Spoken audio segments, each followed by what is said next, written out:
सबसे पहले अपना इंट्रोडक्शन दीजिए आप। मेरा नाम कृष्णा गोविंद राव है और मैं बीएससी एग्रीकल्चर 4th ईयर का छात्र हूं। और मैं उससे पहले मैं धन्यवाद करना चाहूँगा आपका रिपुशुधन जी, जो आपने मुझे यहाँ बुलाया। आप अपनी स्कूल लाइफ कुछ यादगार पल बताइए। यादगार पल यही है कि हमने दोस्तों के साथ बहुत मस्तियाँ भी की, थोड़ी बहुत पढ़ाई भी की। हमारी पढ़ाई तो फर्स्ट प्रायोरिटी होती ही है, पर हमने बहुत मस्ती की, जिसमें एक हमारे साथ हर्षित पांडे और एक अमित यादव जो हमारे साथ रहा करते थे। और मैं जितनी भी बदमाशियाँ किया करता था, सजा हमेशा अमित यादव और हर्षित पांडे को ही मिली। आपको नहीं मिली? क्यों? कभी नहीं मिली। ये तो मुझे नारायण का आशीर्वाद ही लगता है और कुछ मैं नहीं। और आपके गोल क्या है? मेरा गोल बस होल है। मेरा गोल बस होल है। मैं आप जिस होल की बातें कर रहे हैं, मैं उसकी बात नहीं कर रहा हूँ। मैं यूनिवर्स में एक ब्लैक होल है, मैं उसकी स्टडी कर रहा हूँ। और आपके भैया शुभम गोविंद राव एबीपी में है, आपके सारे दोस्त भी एबीपी ज्वाइन कर लिए हैं, आप क्यों एबीपी ज्वाइन नहीं किए? देखिए, मैं बड़े भैया शुभम गोविंद राव जी जो एबीवीपी के हैं, वो एबीवीपी के बाद में है। बस वो बड़े भाई एक हैं, उनका हम सम्मान करते हैं। और एबीवीपी जो है हॉस्टल के छात्रों को अच्छे से सम्मान नहीं देती है। बीच में उनका कार्यक्रम हुआ था, जो कार्यालय एबीवीपी का है वहां हुआ, जहां हमारे छात्र पूड़ी खाने चले गए और पूड़ी खाने नहीं दिया गया उन्हें। इसका मुझे बहुत दुख है। और 2 पूड़ी के लिए उन्होंने अपनी औकात दिखाई है, इसलिए एबीवीपी को मैं साइड रखता हूँ। पूड़ी हमें चाहिए। और आप अभी रिसेंटली बनारस गए थे? जी हाँ। तो बनारस में कहाँ घूमने गए थे? बनारस में मैं वहाँ बनारस पहुँचा। बनारस के बाद मैं गोदावरी गया और वहाँ मैं ठहरा। एक होटल था, वहाँ हम ठहरे थे। हमारे साथ 4 लोग गए थे। मैं था, कन्हैया जायसवाल जी जो बनारस के ही हैं, और आदर्श चौधरी जो इसी बिलनपुर के, और राम किशुन चाचा श्री के लड़के आकाश विश्वकर्मा जी भी वहीं मौजूद थे हमारे साथ। तो आप बनारस किस काम के लिए गए थे? जी, पहला तो हमें बनारस जाने का सौभाग्य प्राप्त हुआ श्री विश्वनाथ जी के आशीर्वाद से। और मेरा बनारस जाने का उद्देश्य यही था कि मैं जाके विश्वनाथ जी का आशीर्वाद प्राप्त करूं। और गंगा आरती में मौजूद भी रहा मैं, जो शाम 6 बजे से थी। उसके बाद हम बीएचयू गए, हिंदू यूनिवर्सिटी जो बनारस में है। वहाँ हम कृषि विभाग में भी घूमे और हमारे साथ आदर्श चौधरी जी और कन्हैया जायसवाल जी जो बनारस के छेतुपुर से बिलोंग करते हैं, और चाचा श्री राम किशुन विश्वकर्मा जी के सुपुत्र। जी, हम फिर बेचू पहुंचे और हमने एग्रीकल्चर डिपार्टमेंट में भी घूमा। और हमारे साथ आदर्श चौधरी जी और कन्हैया जायसवाल जी जो छेतुपुर से बिलोंग करते हैं, और राम किशुन विश्वकर्मा जी के सुपुत्र आकाश विश्वकर्मा जी भी हमारे साथ मौजूद थे, जो ICR में 48% लाए थे। नाम तो उन्होंने डुबा दिया था कृषि का, लेकिन हम चले गए क्योंकि आशीर्वाद प्राप्त था विश्वनाथ जी का हमारे ऊपर। और हमने वहां गया, MS स्वामीनाथन जी का भी हमने उनके बारे में अध्ययन किया, उनके बारे में जाना, जो 1925 में वो बर्थ लिए थे। और उन्हें हम जानते हैं, ग्रीन रिवॉल्यूशन के कारण भी जानते हैं। और वो प्लांट जेनेटिक्स के बारे में भी उन्होंने अध्ययन किया था। और उन्हें नोबेल प्राइज भी मिला हुआ है 1970 में। तो उनके बारे में भी हमने अध्ययन किया और हमारी मैडम भी एक हैं वहाँ, हमारे श्री सौरभ सर की वाइफ हैं, जिनका नाम मिसेस शिखा सिंह जी है, जो हमारी बहुत अच्छी प्लांट ब्रीडिंग जेनेटिक्स की वहाँ प्रोफेसर है। हमने उनसे भी मिला और उनका आशीर्वाद प्राप्त किया। काफ़ी अच्छा लगा वहाँ जाके। BHU बहुत अच्छा जगह है जहाँ मैं एंट्रेंस दिया था और मेरा एडमिशन तो नहीं हुआ क्योंकि शायद मैं उस काबिल नहीं था, और आप भी दिए थे और आप भी उस काबिल नहीं थे। और हमारे कैमरामैन जो हैं वो भी कृषि के ही छात्र हैं। मेरा 100 में से 100 तो नहीं कहूँगा, लेकिन 97% तो कहूँगा कि वो भी काबिल नहीं है। इनका भी दिमाग वही रहता है। और आप रिपुसुदन जी, आप बता सकते हैं कुछ कि BHU आपको कैसा लगता है, उसके बारे में आप कुछ जानते हैं? BHU तो अच्छा, लेकिन BHU भी गए नहीं है, जाएंगे कोई बात नहीं। आप अपना बनारस में 6,000 रुपया का खर्च हुआ, आप 6,000 रुपया कहाँ खर्च किए? जी, मैं 6,000 रुपये खर्च किया, जिसमें हमारे मित्र जो श्री राम विश्वकर्मा जी के सुपुत्र आकाश विश्वकर्मा जी हैं, उनकी गर्लफ्रेंड के लिए मैंने सूट खरीदवाया। और वो जूस बहुत पीते हैं, वो जूस पीने में और विश्वनाथ जी के दर्शन प्राप्त करने के बाद अन्नपूर्णा जी का फ्री जो खाना मिलता है वहाँ, उसका भी हमने हाँ, काफी लोग दोस्त थे, बताइए दोस्त के बारे में। जी, हमारे दोस्त जो रामकिशोर विश्वकर्मा जी के सुपुत्र आकाश विश्वकर्मा जी थे, उनके ऊपर हमने लगभग 3,000 रुपये खर्च किया। कहाँ खर्च किए? भाई, उनके खर्च तो कम है, लेकिन उनकी जो महिला मित्र हैं उनके खर्च ज्यादा हैं। जो उनसे कही थी कि तुम बनारस जा रहे हो आकाश, तो मेरे लिए कुछ लेके जरूर आना, और नहीं आए तुम मेरा कुछ लेना मत, ऐसा उन्होंने कहा। तो क्या खरीदे? तो उनके लिए हमने सूट खरीदा था, और एक उन्होंने स्टेनलेस स्टील का पेंडेंट खरीदवाया मेरे से, और एक रिंग खरीदवाई थी उन्होंने मेरे से। उसका उन्होंने अभी पैसा मुझे दिया नहीं है, लेकिन मैं मांगूंगा उनसे जल्दी। आप अपनी गर्लफ्रेंड के लिए क्या खरीद लाए? देखिए, मेरी गर्लफ्रेंड अभी नहीं है, क्योंकि हमारा जो चेहरा है उस पे भारत के लोग थूकते हैं, तो इस कारण हम गर्लफ्रेंड नहीं बन पाई हमारी, जिसका दुख है। हमारे जो 3rd ईयर के एक छात्र हैं आदर्श राव, उन्होंने कभी ऐसा न चाहा न होने दिया। मैंने उनसे कहा था एक लड़की मुझे पसंद थी, पर वो अपने ही चक्कर में लग गए, मेरा कुछ काम नहीं करा पाए, तो मैं उनसे बहुत खफा हूँ और रहूंगा। ये आपका लास्ट ईयर है, तो आपकी यूनिवर्सिटी का सफर कैसा रहा? देखिए, हमारे यूनिवर्सिटी का सफर अच्छा रहा। मैंने कॉलेज में बहुत मस्ती की, पढ़ाई भी की। हम लोगों का CGPA 8 पॉइंट से ज्यादा ही रहा, और हम हॉस्टल में रहते हैं, राम प्रताप शुक्ल छात्रावास। यहाँ संघर्ष ही कर रहे हैं। जब से आए हैं, अपना तो नहीं, लेकिन अपने जूनियरों का, अपने भाइयों का के लिए मार कर रहे हैं। और अब उन भोसड़ी वालों को देखिए, गाली तो नहीं देनी चाहिए। मैं यही कहूंगा कि आप लोग पढ़ाई करिए, यहाँ मार मत करिए। जब से मैं आया हूँ बस संघर्ष कर रहा हूँ इन लोगों को लेकर। सुना है कि जब मैं वीडियो का जूम मीट पर क्लास लेती हैं तो आप फेक ID बना कर आवाज निकालते हो। जी, आवाज निकालना ये गलत है, लेकिन मैं वीडियो कॉल पे जुड़ता हूँ, और मैं हमारे पूर्व में जो वाइस चांसलर थे राजेश सिंह जी की ID बना के मैं जाता था, जिससे हमारे शिक्षकगण जो थे भयभीत हो जाते थे, और मैं उनको देख के थोड़ा बहुत गाना वाना बजा के उन्हें मन खुश कर दिया करता था।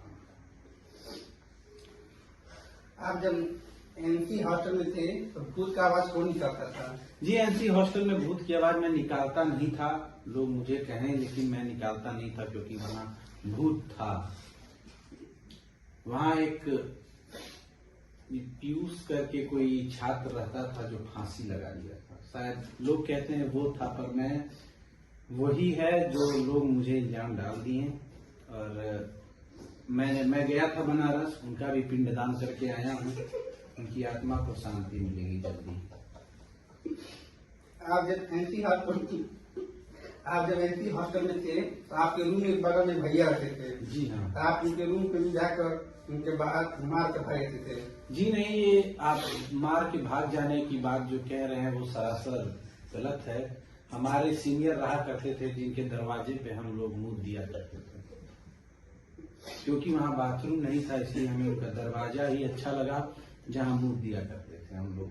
हम और हमारा एक मित्र अजय यादव जो गाजीपुर के पतले दुबले से हैं, लेकिन दहाड़ते तो ज्यादा ही हैं, क्या ही कर सकते हैं। चलिए, दहाड़े वो ऐसे ही दहाड़ते रहें, क्या ही कर सकते हैं। चलिए, दहाड़े वो ऐसे ही दहाड़ते रहें, जीवन में आगे बढ़ें। आप एनसी हॉस्टल कुछ ऐसे कांड के बारे में बताइए जो पूरा हॉस्टल एनसी हॉस्टल परेशान हो गया था। जी, वहाँ की साइकिल बहुत चोरी हुआ करती थी, हमारे कुछ मित्र भी उसमें मौजूद रहे, जिसका मैं बहुत खंडन करता हूँ। साइकिल चोरी करना, एक हमारा भाई धर्मराज चौरसिया जी एनसी हॉस्टल में रहा करते थे, आज उन्होंने एक साइकिल खरीदा, अगले दिन उनकी साइकिल चुरा ले गई और बेचारे वो उसी साइकिल से अपने पिताश्री का दवा कराने जाया करते थे और अपने ग्रैंडफादर बाबा जी का दवा कराने जाया करते थे। और साइकिल चोरी होने की वजह से वो अपने बाबा जी को अस्पताल न पहुंचा पाए और उनका देहांत हो गया। ऐसे छात्र एनसी हॉस्टल के थे, बहुत दुखद था वो सफर। आपके दोस्त है शशांक पांडे जी हाँ, उनके बारे में क्या बोलना चाहिए? शशांक पांडे जी अच्छे हैं और थोड़ा सा वो नॉलेज भी अच्छा रखते हैं, क्योंकि नाम के आगे ही उनके पांडे है, और अच्छा है। और हमारे मित्र हैं वो, और उन्हें भी प्यार हो गया है इस समय। इससे जी, मैं नाम नहीं लेना चाहूंगा, क्योंकि शाहरुख खान कहें कि नाम लूंगा तो बदनाम हो जाएगी, इसीलिए मैं उनका महिला मित्र का नाम नहीं लेना चाहूंगा। और शशांक पांडे जी जो हैं, उनके प्यार में दीवाना हो गए और मेरी दोस्ती को भी उन्होंने लात मार दी, जिसका दुख मुझे रहा। और वो तो मुझे श्राप नहीं देंगे, लेकिन मैं उन्हें श्राप देता हूं आज कि उनका जल्दी ही ब्रेकअप हो। आदित्य पांडे जी, आदित्य पांडे जी के बारे में क्या बोलना चाहिए? आदित्य पांडे जी भी हमारे मित्र रहे हैं। वो जैसे हम जब बीएससी फर्स्ट ईयर में थे तो उनके मामा श्री उनका यहाँ दाखिला कराए। उससे पहले वो 8 से लेके 11th क्लास तक वो मेंटल हॉस्पिटल से अपनी पढ़ाई पूरी किए हैं, और वो अभी भी दिमागी तौर से पागल हैं। तो उनको मैं, उनके जज्बे को मैं प्रणाम करता हूं, क्योंकि वो हर चीज में आगे रहे हैं। और थाने होने में वो जाते रहते हैं, कई बार गए हैं, और जो भी कर्म कांड वो किए अपने मित्रों का नाम न बता करके, उन्होंने एक मिसाल पेश किया इस हॉस्टल में। और हर साल 12 महीने होते हैं हर साल में, और वो हर साल में 13 बार मार कर लेते हैं, जिसका परिणाम बहुत भयंकर होता है और किसी छात्रों और हमारे विभाग को भोगना पड़ता है। रामदयाल एक बार क्या बोलना चाहेंगे? रामदयाल प्रजापति जी जो इस समय 307 के पीड़ित चल रहे हैं, जिनके ऊपर मुकदमा हो गया है 307 का, और वो भी अपराधी रह चुके हैं, पहले भी थे और अभी भी उनका ये हो गया है 307। 4 साल उन्होंने हमारे साथ व्यतीत किया, जिसमें उन्होंने 307 और 151 गुटबंदी और मारपीट के मुकदमे उन पे दर्ज हैं। और फर्स्ट ईयर से लेके थर्ड ईयर तो उन्होंने मुकदमा लिया, लेकिन फोर्थ ईयर के आखिरी में जाते जाते उनकी मति मारी गई कि वो सरकारी नौकरी लेने के चक्कर में है। लेकिन हमारे रामदयाल जी भूल गए हैं कि उनके ऊपर मुकदमा भी है जिससे उन्हें सरकारी नौकरी नहीं मिली। और हमारे भाई रामदयाल जी पढ़ाई के क्षेत्र में अच्छे हैं और मित्रता कैसे निभाई जाती है वो अच्छे से जानते हैं और अपने मित्रों का सपोर्ट करते हैं। और हमारे करमदयाल में एक बार बताया बनारस गए, हमारे रामदयाल भाई जब बनारस के पावन धरती पे कदम रखे तो इतना भीड़ भाड़ देख के वो कंफ्यूज हो गए कि अब वो जाएगा। उन्हें ना आओ दिखा न ताओ, वो सीधे ई रिक्शा करके घाट पहुंच गए।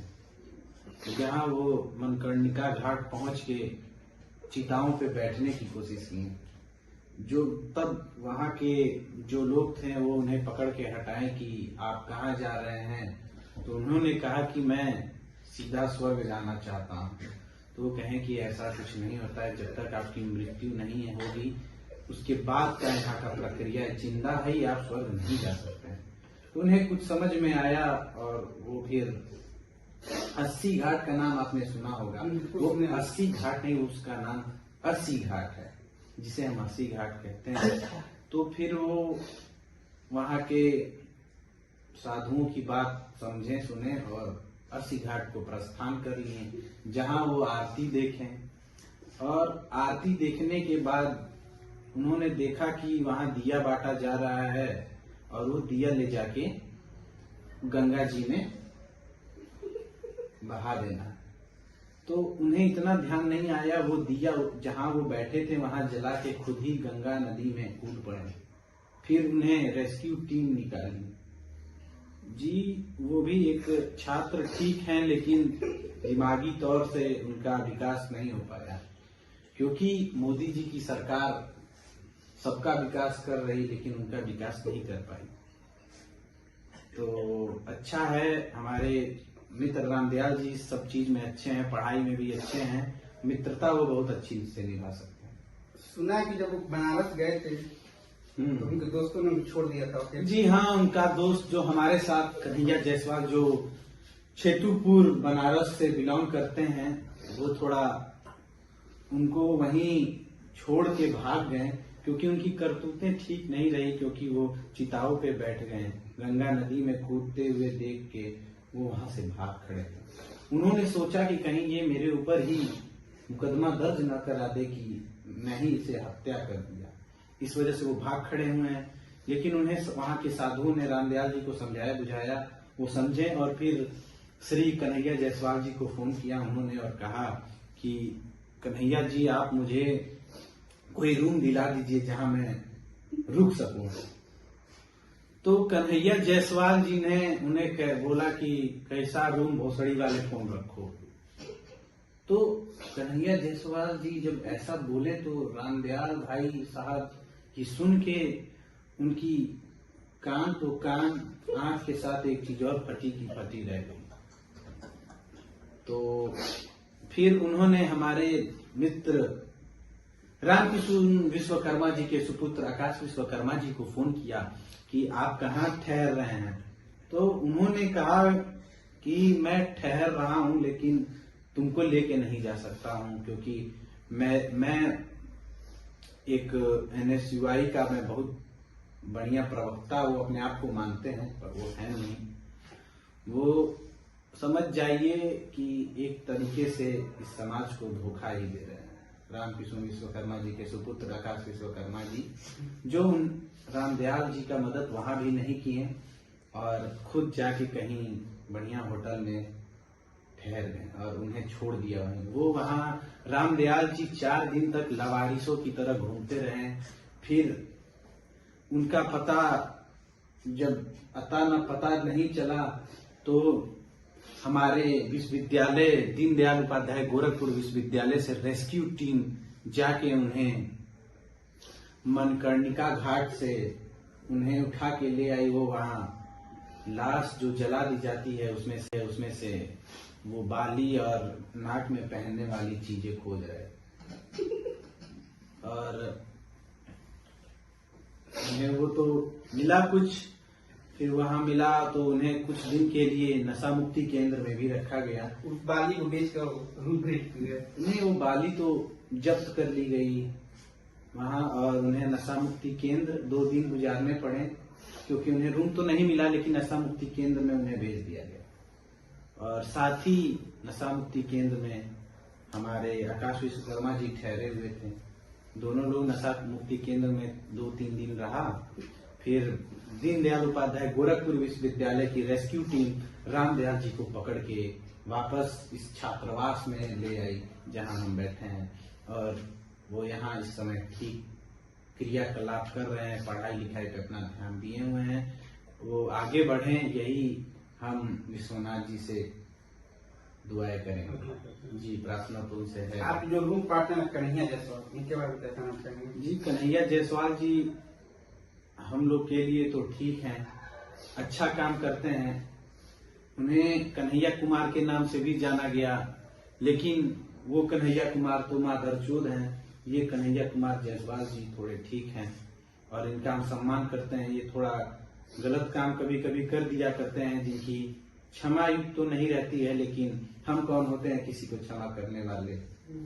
भगवान श्री विश्वनाथ जी उन्हें क्षमा कर देते हैं और उसका वो फायदा उठा रहे हैं। किसी दिन वो भी मारे जाएंगे, सही हो जाएंगे उसके बाद। और बताइए जी, किनके बारे में? अपने बारे में बताइए। जी, मैं अपने बारे में क्या ही बताऊं, मैं भी खुद यहाँ पागलों की तरह रह रहा हूँ। यहाँ ना दिशा है, ना कोई प्रेम है, ना कोई। आपकी गर्लफ्रेंड का क्या नाम? आपको कौन सा गेम पसंद है? जी, मुझे कबड्डी पसंद है। तो कबड्डी खेलने मन से? जी हाँ, मैं बहुत मन से खेला। कितना मिनट पाए हैं? क्या? कितना मिनट? जी, मैं कबड्डी खेला हूँ, पर मैं बिस्तर में कबड्डी खेलना ही पसंद करता हूँ। जी, मैं बिस्तर पे बहुत अच्छी कबड्डी खेलता हूँ। और दोस्त पीयूष भैया के बारे में क्या बोलेंगे? अच्छा, पीयूष कुमार जी। हाँ, पीयूष कुमार जी जैसे वो बक्सर के हैं, बनारस के हैं, देवरिया के हैं, देवड़िया के हैं, रामकोला के हैं। उन्हें हाँ जी हाँ, उन्हें आज तक हम पूछे रहे, हमारे साथ वो 4 साल गुजार दिए, मुझे पता नहीं चल पाया कि वो कहाँ है। और वो काफी सुलझे हुए इंसान हैं और उन्हें लिक्विड बहुत पसंद है। कौन सा लिक्विड? जी, लिक्विड ब्रांड नेम? भाई, लिक्विड का कोई ब्रांड नहीं होता है। लिक्विड का ब्रांड यही है H2O। जी, मैं पानी की बात कर रहा हूँ। और आपके निखिल राय के बारे में क्या बोलेंगे? जैसे निखिल राय, हम रामकोला से बिलोंग करते हैं और यहाँ पे महानगर मंत्री शुभम गोविंदराव जी के साथी हैं, जो इस समय निखिल राय जी नगर मंत्री भी हैं और हमारे छोटे भाई जैसे हैं। और वो नेतागिरी कर रहे हैं और फेल है। निखिल राय जी और शुभम गोविंदराव जी दोनों लोग की नेतागिरी फेल है। और निखिल राय को महिला मित्र उनकी जो है, उनको मैं बहुत पसंद करता हूं, जो मैं उनसे नहीं बता पाया है, लेकिन आपके पॉडकास्ट में मैं बता रहा हूं कि उनकी महिला मित्र बहुत अच्छी है। कभी उनसे मिले हैं उनकी गर्लफ्रेंड से? जी, उनकी गर्लफ्रेंड का नाम सन 2023 में उनसे मैं मिला। उन्होंने मेरा पैर छू के आशीर्वाद लिया और मैं उनका पैर छू के आशीर्वाद लिया। आपका पैर क्यों छुई? जी, मेरा पैर वो इसलिए छुई कि उन्होंने कहा कि आप मुझे अपना आशीर्वाद दे दीजिए और मैं उन्हें। ठीक है। और कुछ बताना चाहेंगे? जी, किसे? अरे वो ऐसे कुछ बताना चाहेंगे? ऐसे मैं यही बताना चाहूंगा कि बीटेक के जो छात्र हैं यहाँ, खासकर कि सेकेंड ईयर जो बीटेक के छात्र हैं, वो भोसड़ी वाले वीडियो न बना करके और पढ़ाई तो नहीं कहूंगा मैं, क्योंकि मैं खुद नहीं करता हूं, तो मैं दूसरों को क्या सलाह दूं। खेल पे भी ध्यान दें और अपना वजन कम करें। और अमरदीप के बारे में क्या बोलना चाहेंगे? जी वो तो पागल है। और कुछ? जी वो पागल, एक ही शब्द है, वो पागल है। और उनके बारे में हम कुछ ज्यादा न बोलना चाहते हैं, न हम सुन पाएंगे उनके बारे में कुछ। आयुष के बारे में? जी आयुष राव जी की बात आप कर रहे हैं। वो हमारे पिताश्री के मित्र के सुपुत्र हैं, जिनके बारे में मैं बोलूंगा तो एक तरीके से उनको अपना दुश्मन बने और मेरा यहाँ का सारा काला चिट्ठा वहां जाके खोले, इसलिए मैं उनको कुछ नहीं कहना चाहता। सुनिया के पापा को बहुत मारते हैं। जी मैं बिना मार खाए कुछ नहीं करता। गाली भी देते हैं। गाली तो जैसे मेरी एक दवा जैसे है, हैबिट होती है। हैबिट नहीं कहेंगे, मैं उसे मेडिसिन मानता हूँ। मेरा मेडिसिन है गाली। और मेरे पिताजी जब मुझे मारते हैं तो मुझे बहुत अच्छा लगता है, और बहुत पटक के लात जूता मारते हैं, और उसको मैं आशीर्वाद समझ के उनको ग्रहण कर लेता हूँ। मम्मी बचाने नहीं आती हैं? जी मुझे कोई नहीं बचाने आता है। मेरे मम्मी यही कहती हैं कि इसकी हत्या कर दी जाए, लेकिन मैं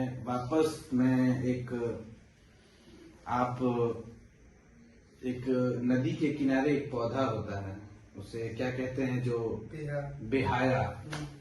मैं एक बेहाया का पेड़ हूँ, और मैं नहीं सुधर पा रहा हूँ अपने कर्म से, इसीलिए मैं विश्वनाथ जी के पास भी गया था। अब वो जी जब स्वीकार करें तो मैं सुधर जाऊंगा, और तब तक अपने पिताजी से मार खा के ही काम चला रहा हूं। आपके जूनियर आदर्श राव, उनके बारे में क्या बोलना चाहेंगे? जी 3rd ईयर के हमारे आदर्श राव जी हैं, जो एक हमारे जूनियर तो हैं ही, एक भाई भी हैं हमारे। पढ़ने में ठीक हैं और अपना धर्म भी निभाते हैं। जब उन्हें उनकी रण में जरूरत होती है, वो आगे रह के अपना रण भी पूरा करते हैं। लेकिन 12 बजे के बाद, रात की जब 12 बज जाते हैं, तो वो वीडियो कॉल पे कुछ बातें करते हैं। दिखाओ क्या कर रहे, नहीं दिखाओगी, दिखा दो कुछ मड़ी वो देखना चाहते हैं, जो वो देख नहीं पा रहे हैं कई दिन से, वो मड़ी की तलाश है। और मैं उनको अपना भाई भी मानता हूँ, आप भी हमारे भाई जैसे ही हैं। कौन सी किस मड़ी बात कर रहे हैं आप? जी वो मड़ी कुछ किससे वो कहते हैं, एक यंत्र है आईफोन नाम का, उसमें वो देखते हैं और कुछ कहते हैं, दिखाओ, नहीं दिखाओगी मैं बात नहीं करूंगा, दिखा दूंगी। मैं ऐसा कहते उन्हें सुना रात को 12:45 पे। मैं सुन के आश्चर्यचकित हो गया कि कौन सी नाग मणि मांग रहे हैं जो इन्हें दिखाया नहीं जा रहा है। मैं उनसे पूछा तो उन्होंने कहा कि आप समझ नहीं पाएंगे, अभी आप पढ़ाई कीजिए। इतना कह के उन्होंने मुझे वहां से भगा दिया। आपको बुरा नहीं लगा? जी मैं रात में था, उन्होंने मुझे ऐसा बोला, मुझे आज याद आया, क्योंकि मैं भूल जाता हूँ अक्सर चीजें। उन्होंने मुझे भगाया, मैं ध्यान नहीं दिया, क्योंकि उनके साथ कुछ नागमणि से भी मुझे डर लगता है। वो जो नागमणि देखना चाहते थे मुझे देखना था, और मैं उनका नागमणि देख के ही उनकी जो डिवाइस रखे हैं उसमें मैं देखूंगा। तो आज देखिएगा जाके? जी मैं जरूर देखूंगा, और हमारे आदर्श जी से मैं आग्रह करूंगा कि वो नागमणि मुझे भी दिखाएं। और उनकी एक मित्र हैं 3rd ईयर की, क्या नाम है उनका? आप नाम मत पूछिए। हाँ, उनका कांड बता। नहीं कांड नहीं, मैं महिला मित्र की बात कर रहा हूँ। उनकी एक मित्र है, वो मुझे बहुत पसंद है। और आप इस सब की गर्लफ्रेंड पसंद क्यों आती है? जी मैं गर्लफ्रेंड की बात नहीं कर रहा हूँ, मैं उनकी मित्र की बात कर रहा हूँ। आप निखिल की जो महिला मित्र हैं वो अच्छी हैं, इसलिए मैं उनकी ये बातें कहा। मुझे नहीं कहना चाहिए, क्योंकि मैं कह भी दिया, मैं यहाँ क्लास में सीनियर हूँ। वैसे निखिल राय जी हमसे 2 साल सीनियर है।